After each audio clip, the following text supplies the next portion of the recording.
जल्दी जल्दी घर के सारे काम निपटा बेटे को स्कूल छोड़ते हुए ऑफिस जाने का सोच घर से निकल ही रही थी कि फिर पिताजी की आवाज आ गई, बहू जरा मेरा चश्मा तो साफ कर दो। और बहू जल्लाते हुई कपड़ा ला चश्मा साफ करने लगी। इसी चक्कर में बेटा स्कूल में और खुद आज फिर ऑफिस देर से पहुंचे। गाहे बगाहे पिताजी की यूं घर से निकलते हुए पीछे से आवाज देने की आदत बहू को अच्छी नहीं लगती थी, पर जानती थी कि पलंग से न उठ पाने के बावजूद पिताजी पूरे दिन में उसे यही एक दो काम ही तो कहते थे। काम छोटा सा था, पर ऑफिस जाने की भी तो जल्दी होती थी सुबह सुबह। एक दिन पति से चर्चा की।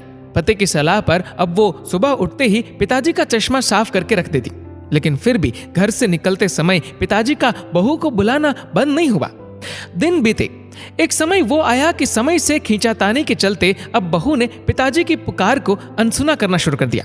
एक दिन ऑफिस की छुट्टी थी तो बहू ने सोचा क्यों ना घर की साफ सफाई कर लूं। अचानक पलंग से नीचे गिरी पिताजी की डायरी हाथ लग गई।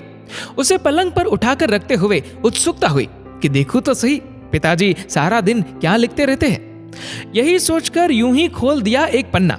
उस पन्ने पर लिखा था, मेरी प्यारी बहू, आज की इस भागदौड़ भरी जिंदगी में घर से निकलते समय बच्चे अक्सर बड़ों का आशीर्वाद लेना भूल जाते हैं। बस इसीलिए जब तुम चश्मा साफ कर मुझे देने के लिए झुकती हो तो मैं मन ही मन अपना हाथ तुम्हारे सर पर रख देता। वैसे मेरा आशीष सदा तुम्हारे साथ है बेटा। आंखें नम हो गई। बस अगले दिन से ही बहू ससुर का रिश्ता मानो पिता पुत्री में बदल गया। अब 5 मिनट पहले तैयार होकर बेटे को स्कूल छोड़ने के लिए पिताजी की आवाज से पहले ही बहू चश्मे को साफ कर देती। पीने के पानी का जग उनके पलंग के सिरहाने रखती। जाते समय लाड़ प्यार से 2-4 वाक्यों में सारे दिन की हिदायतें देती। कभी उनके फल या दवाई न खाने का उलाहना और अंत में, अच्छा बाबूजी ऑफिस को देरी हो रही है, चलो बेटा बाबूजी को बाय बोलो, कहकर घर से निकलती। बूढ़ी हड्डियों में न जाने कैसे ताकत से आने लगी। दवाई वही थी, पर सेहत में सुधार 10 गुना होने लगा। पिताजी स्वस्थ होने लगे थे, परंतु अचानक एक दिन हृदय गति रुक जाने से स्वर्ग सिधार गए।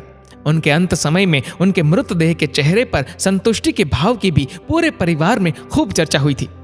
आज पिताजी को गुजरे ठीक 2 साल बीत चुके हैं। आज भी बहू रोज घर से बाहर निकलते समय पिताजी का चश्मा साफ कर उनके टेबल पर रख दिया करती है। उनके अनदेखे हाथ से मिले आशीष की लालसा में आज भी सुबह घर से निकलते हुए न जाने क्यों ऐसा लगता है कि अभी आवाज आएगी, बहू जरा मेरा चश्मा तो साफ कर दे। माता पिता का अदृश्य आशीष ही ईश्वर की कृपा दृष्टि है। जीवित माता पिता की सेवा मरणोपरांत किए गए पितृ कर्म से कहीं अधिक उत्तम है। जीवन में हम बहुत कुछ महसूस नहीं कर पाते, और जब तक महसूस करते हैं तब तक वे हमसे बहुत दूर जा चुका होता है। आइए इन बूढ़े वृक्षों को जल रूपी स्नेह तथा सेवा रूपी खाद से संजोकर फिर से युवा, स्वस्थ तथा हरा भरा करने का प्रयास करें।